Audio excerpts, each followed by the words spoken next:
Hello everyone. 65ನೇ ಪ್ರಶ್ನೆ ಹಾಗೂ ಈ ಪಾಠದ ಕೊನೆಯ ಪ್ರಶ್ನೆಯನ್ನ ನೋಡೋಣ. ಒಂದು ಕಾರಣವನ್ನ ನೀಡಿ ಅಂತ ಹೇಳ್ತಾ ಇದ್ದಾರೆ. ಯಾವುದಕ್ಕೆ? ತಾಮ್ರದಿಂದ ಮಾಡಿದ ವಸ್ತುಗಳು ಗಾಳಿಗೆ ಒಡ್ಡಿಕೊಂಡಾಗ ತಮ್ಮ ಹೊಳಪನ್ನ ಕಳೆದುಕೊಳ್ಳುತ್ತೆ. ಇದು ಯಾಕೆ ಅಂತ ಕೇಳ್ತಾ ಇದ್ದಾರೆ. ಯಾವಾಗ ತಾಮ್ರ ಗಾಳಿಯಲ್ಲಿ ಹಾಗೆ ಇಡ್ತೀವೋ, ತಾಮ್ರದ ವಸ್ತುಗಳನ್ನ ಗಾಳಿಯಲ್ಲಿ ಹಾಗೆ ಇಡ್ತೀವೋ, ಅದು ತಾಮ್ರದಲ್ಲಿರುವಂತಹ ವಾತಾವರಣದಲ್ಲಿರುವಂತಹ ನೀರು, ಕಾರ್ಬನ್ ಡೈಆಕ್ಸೈಡ್ ಮತ್ತೆ ಆಕ್ಸಿಜನ್ ಇದು ಎಲ್ಲದರ ಜೊತೆಗೆ ವರ್ತಿಸುತ್ತೆ. ಇದು ಎಲ್ಲದರ ಜೊತೆಗೆ ವರ್ತಿಸಿ ಅದರ ಬಣ್ಣ ಬದಲಾವಣೆಯಾಗಿ ಹಸಿರು ಬಣ್ಣಕ್ಕೆ ತಿರುಗತ್ತೆ.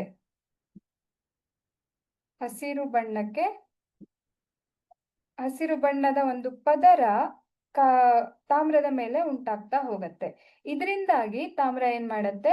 ಗಾಳಿಗೆ ಒಡ್ಡಿದಾಗ ವಾತಾವರಣದಲ್ಲಿ ತೇವಾಂಶ ಇರತ್ತೆ ಅಲ್ವಾ, ಹಾಗೆ ಆಕ್ಸಿಜನ್ ಇರತ್ತೆ, ಕಾರ್ಬನ್ ಡೈಆಕ್ಸೈಡ್ ಇರತ್ತೆ. ಇದೆಲ್ಲದ್ರ ಜೊತೆಗೆ ವರ್ತಿಸಿ ಅದೇನ್ ಮಾಡತ್ತೆ?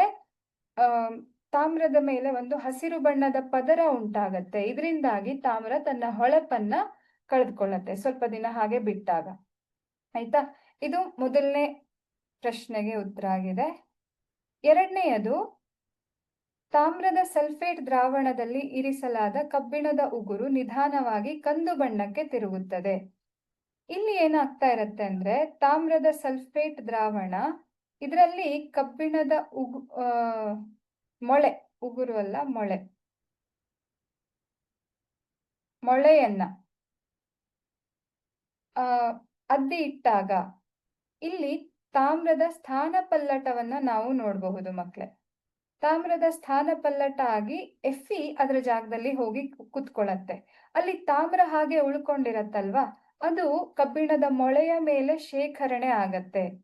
ಹಾಗಾಗಿ ಈ ಒಂದು ಕಬ್ಬಿಣದ ಮೊಳೆ ಮುಂಚೆ ಇಲ್ಲಿ ಬೂದು ಬಣ್ಣದ್ದಾಗಿರತ್ತೆ. ಇದರ ಮೇಲೆ FeSO4 ನ ಮೇಲೆ ತಾಮ್ರ ಹೋಗಿ ಶೇಖರಣೆ ಆಗೋದಕ್ಕೆ ಇದರ ಬಣ್ಣ ಕಂದು ಬಣ್ಣಕ್ಕೆ ತಿರುಗತ್ತೆ. ಸ್ಥಾನಪಲ್ಲಟದಿಂದಾಗಿ ತಾಮ್ರ ಸ್ಥಾನಪಲ್ಲಟ ಆಗಿರತ್ತೆ, ಅದು ಮೊಳೆಯ ಮೇಲೆ ಹೋಗಿ ಶೇಖರಣೆ ಆಗೋದಕ್ಕೆ ತಾಮ್ರದ ಸಲ್ಫೇಟ್ ದ್ರಾವಣದಲ್ಲಿ ಇರಿಸಿದಂತಹ ಕಬ್ಬಿಣದ ಮೊಳೆ ನಿಧಾನವಾಗಿ ಕಂದು ಬಣ್ಣಕ್ಕೆ ತಿರುಗಿ ನಾವು ಬಣ್ಣ ಬದಲಾವಣೆಯನ್ನ ಇಲ್ಲಿ ನೋಡಬಹುದು. ಹಾಗಾಗಿ ಬಣ್ಣ ಬದಲಾವಣೆಯನ್ನ ನೋಡಬಹುದಾಗಿದೆ ಇಲ್ಲಿ. ಓಕೆನಾ?